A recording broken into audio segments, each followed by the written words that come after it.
Você não precisa ter nascido ou ter vivido nos anos 90 para saber quem foi Kurt Cobain, né? E quem é, né? Afinal, ele é um dos ídolos mais importantes da história do rock, sabe? Tipo, ele que foi o fundador do Nirvana e tudo, enfim. Esse cara é sensacional demais e marcou a vida de muitas pessoas. Porém, teve uma vida perturbada, uma vida muito difícil que, infelizmente, esse grande artista, essa grande estrela nos deixou muito cedo.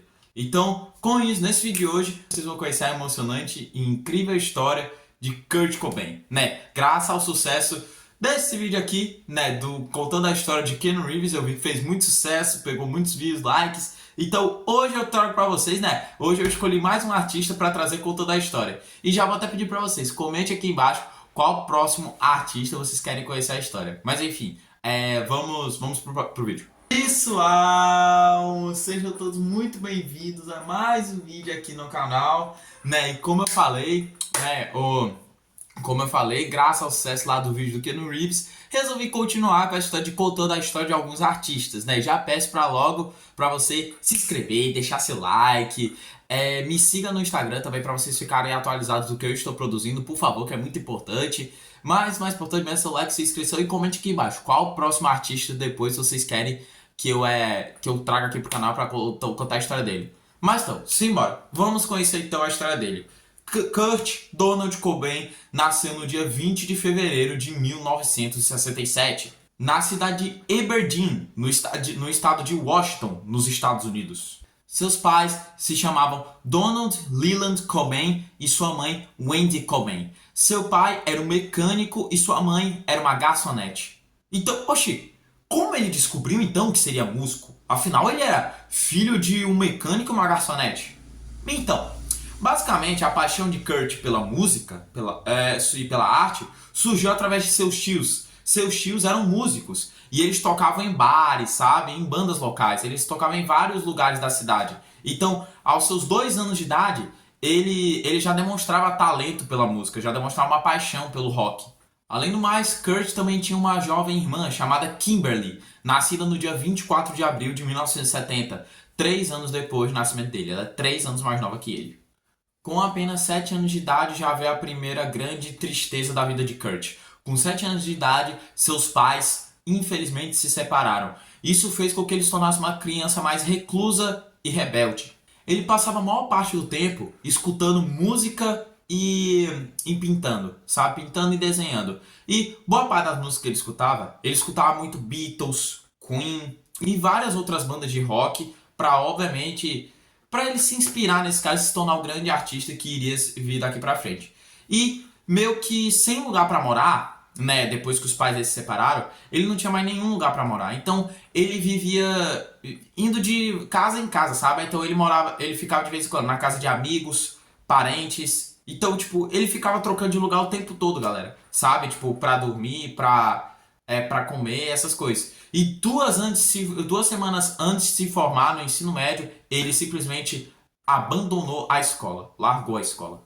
Ah, uma coisa, corrigindo, eu falei errado. Na verdade, ele ainda via o pai, via a mãe também. De vez em quando ele passava tempo com o pai, com a mãe, às vezes com amigos e outros parentes, sabe? Então, ficava dividindo, né? Então, aí já foi mostrado o quão difícil foi a vida do Kurt. Apaixonado pelo rock, quando ele completou 14 anos, Kurt simplesmente ganhou sua primeira guitarra. E ele foi uma felicidade grande do menino, né? E aí ele começou a tocar, sabe? Começou a tocar, escrever suas próprias canções e tudo. Enfim, galera, não tem nem o que falar. Foi uma felicidade grande desse menino.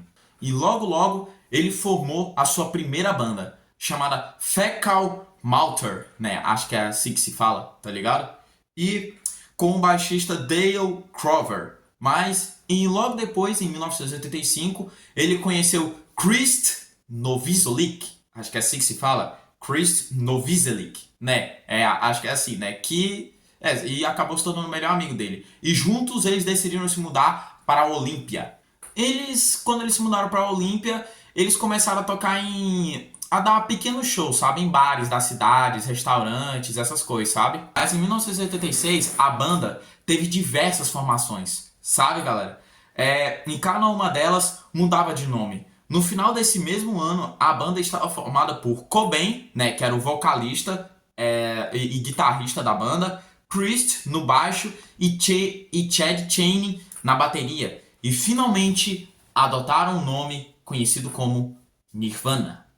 Pois é, aí o resto é história, né? O Nirvana surgiu em 1986, como eu acabei de falar, mas começou a fazer sucesso mesmo pra valer em 1987. Em dezembro de 1988, a banda lançou seu primeiro single, intitulado com o nome de Love Buzz. Em 1989, já com um grande público, uma grande legião de fãs que eles já haviam conquistado, o Nirvana simplesmente lançou seu primeiro álbum, chamado Bleach. Pois é. E Cobain, ele era o destaque da banda. Os jovens adoravam, sabe? O Nirvana, ele era símbolo de rebeldia, sabe? Os jovens piravam com suas letras, sabe? Tipo, se arrepiavam tudinho. O Nirvana era rock, mas era rock de peso, galera. Sério, não. Nirvana era bom demais. Nesse mesmo ano, o grupo embarcou em sua primeira turnê nacional. Pois é. Ainda em 1989, Kurt conheceu Courtney Love, a vocalista da banda Hole. A união dos dois foi explosiva. Ela poderia ser definida em apenas em sexo, drogas e rock and roll, né? Na relação dos dois, né? E como eu falei, Kurt conheceu Courtney Love e eles logo se apaixonaram e já começaram a namorar. Em 1990, com um novo baterista chamado Peters, o Nirvana gravou seu segundo single, chamado Silver. Além da música título, tinha também a música Drive. Com o produtor Butch Vig, gravou também o episódio Blue, com 6 músicas, entre elas a primeira versão de Smells Like Teen Spirit. Pois é, provavelmente você já escutou essa música. É uma das músicas mais famosas do Nirvana e também de rock, em geral, do mundo rock, que mais tarde se tornaria a canção de maior sucesso do conjunto. Como eu falei, essa definitivamente é a canção mais famosa do Nirvana. Essa e Come As You Are. Qual das duas você prefere? Enfim. Em outubro, Dave Grohl tornou-se o baterista definitivo da banda. Pois é. Então, de vários e vários bateristas, aí acabou que o Dave Grohl se tornou o definitivo, em 1990. O segundo disco do trio, intitulado de Nevermind, vendeu simplesmente mais de 30 milhões de cópias em todo o mundo e anunciou a chegada de um novo gênero, o grunge, que transformou Seattle na capital do rock. Produzido por Butch Vig, que poliu, mas não domesticou a sonoridade áspera do trio, o disco fez do Nirvana um sucesso, que seu líder da banda, seu principal destaque da banda, o mais famoso, Kurt Cobain, infelizmente não soube lidar, não soube administrar com isso, né? Porque caso vocês não saibam, Kurt ele tinha problemas com depressão, né? E por causa da depressão ele não soube lidar muito bem com a fama, certo? Pulando agora indo para 1992, o Kurt recebeu uma notícia inesperada. Sua namorada, Courtney, estava grávida e estava esperando um filho, ou melhor, uma filha. Pois é. Os dois decidiram se casar então no Havaí. Kurt se casou inclusive de pijama. Pois é, galera, que doideira. E a sua filha, Frances Bean Cobain, nasceu logo depois, né? Não demorou muito para nascer depois do casamento. Com um ritmo alucinante de shows, o grupo se apresentava com roupas rasgadas e velhas, além de protagonizar as costumeiras sessões de quebra-quebra de instrumentos, né? Como eu já falei antes, o Nirvana era símbolo de rebeldia, né? Tipo, a imagem do Nirvana, galera, é uma imagem muito de rebelde, sabe? Então, os jovens realmente... Era a vibe realmente dos jovens na época que adoravam rock. Indo agora para 1993, no começo do ano, em janeiro, o Nirvana veio ao Brasil pela sua primeira e única vez, né? Eles fizeram uma turnê aqui no Brasil e durante essa turnê, Kurt simplesmente fez algo inexplicável e inesquecível. Ele simplesmente baixou as calças e cuspiu na câmera. Isso mesmo. Ele cuspiu na câmera e baixou as calças na frente do público em meio ao show. Não, galera, meu Deus, que foi isso? Mesmo com vários problemas, no dia 23 de setembro desse mesmo ano, foi lançado o disco Inútero, do qual se destacou a música Heart Shaped Box. E como eu falei pra vocês, galera, né, e como vocês já sabem, a vida de Kurt não é nada fácil. Os problemas de Kurt com a heroína começaram a ficar cada vez mais sérios. começaram a ficar cada vez mais problemáticos, sabe? Muito pior. E ele, inclusive, fez até uma tentativa de suicídio. E depois disso deixou seus entes queridos, seus amigos e parentes todos preocupados. E no dia 8 de janeiro de 1994, a banda fez sua última apresentação nos Estados Unidos, no Center Arena de Seattle. Depois de uma breve parada, no dia 2 de fevereiro, o trio partiu para a última turnê pela Europa. Pois é. Agora nós vamos voltar um pouquinho atrás. Né, se lembra quando eu falei, né, que os problemas de Kurt com a heroína estavam muito sérios e ele fez uma tentativa de suicídio e isso deixou os parentes dele, a família dele muito preocupados?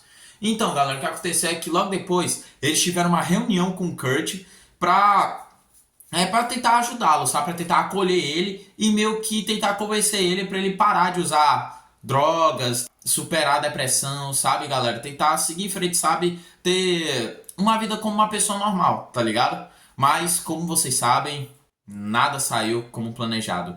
Simplesmente, antes dele, pediram até pra ele ser internado em uma clínica, né? Pediram até pra ele ir procurar terapia, etc. Mas, enfim, antes dele ser internado em uma clínica, ele foi visitar um amigo chamado Dylan, que inclusive estava nessa reunião, tá ligado?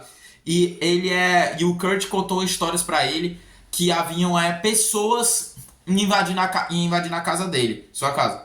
E ele precisava de uma arma de fogo. E Kurt deu a ele cerca de $300 para comprar uma espingarda de calibre 20 e uma caixa de munição. Dylan, inclusive, se ofereceu em ficar com a arma até Kurt sair da reabilitação. Mas Kurt insistiu em ficar com a arma, em ficar com a espingarda. E ele guardou em sua casa. E o Kurt, logo depois, ele foi internado na clínica de reabilitação. E como eu falei antes, eles iriam imaginar, tudo era esperado de que o Kurt fosse tentar ser uma pessoa normal e etc, tentar ter uma vida normal. Enfim, galera, ele tentar ser uma pessoa normal, ser feliz, galera. Mas, né, como eu já falei antes, nada saiu, as coisas não saíram como planejado. No dia 1º de março de 1994, durante a turnê, aquela turnê que eu falei lá que eles iam fazer na Europa, na Alemanha, né, nesse mesmo ano, 94, Cobain, ele se afundou demais no vício em heroína. E na última apresentação em Munique, na Alemanha, Cobain foi diagnosticado com bronquite e logo levado para Roma para tratamento. No dia 3 de março desse mesmo ano, ao acordar, sua esposa percebeu que Cobain tinha sofrido uma overdose. Levado imediatamente para o hospital, passou o resto do dia inconsciente. Após 5 dias no hospital, Kurt foi liberado. Na volta à sua mansão em Seattle, Kurt Cobain escreveu uma carta de despedida e se suicidou com um tiro na cabeça. Seu corpo foi encontrado 3 dias depois, pois aquela espingarda que ele havia guardado em sua casa, lá em Seattle e tal, ele simplesmente atirou na sua própria cabeça e tirou a sua própria vida. E essa carta de despedida que foi encontrada também. E nessa carta simplesmente dizia coisas horríveis da vida de Kurt. Simplesmente ele escreveu, botou todos os sentimentos, o que ele havia sentido ao longo de sua vida. Sabe, galera? E como eu falei, ele tinha problemas sérios com drogas e depressão. E ele não conseguiu superar tudo isso, né? Até que no dia 5 de abril de 1994, Kurt Cobain faleceu, né? E o corpo só foi encontrado 3 dias depois na sua casa. E ele faleceu em Seattle, no estado de Washington, nos Estados Unidos. Pois é, galera, nesse dia foi um dia muito triste para os fãs de rock e os fãs da música, porque nós perdemos um dos maiores ídolos, um dos maiores cantores do rock dos anos 90. Pois é, galera. Eu vou ser sincero pra vocês. Eu acho que se não tivesse acontecido o que aconteceu com ele, nesse mesmo ano, se ele não tivesse tirado a própria vida, eu acho que hoje ele seria um grande cantor do rock, pô. Ele tinha muito futuro. Mas, né, ele era um cara muito depressivo, galera. Ele era um cara muito complicado. Mas eu tenho uma boa notícia, que esse ano, a sua filha, a Frances, acabou de ter um filho. Pois é, o Kurt se tornou avô, que infelizmente, né, seu neto nunca vai conhecer. Né, ela se casou com um filho de um skatista famoso. O nome do pai do skatista é Tony Hawk. Não sei se é o que ela se casou ou se é o pai. Enfim, mas é Tony Hawk, um negócio assim. Enfim, galera. Mas é isso, galera. Muito obrigado. Esse foi o vídeo de hoje. Espero que vocês tenham curtido. Mais uma vez, se inscreva, deixa o like. Me sigam no Instagram e, por favor, comentem. Eu quero saber a opinião de vocês. Qual próximo artista, celebridade vocês querem ver eu contando a história aqui no canal? Beleza? Então, é isso, galera. Falou e até a próxima.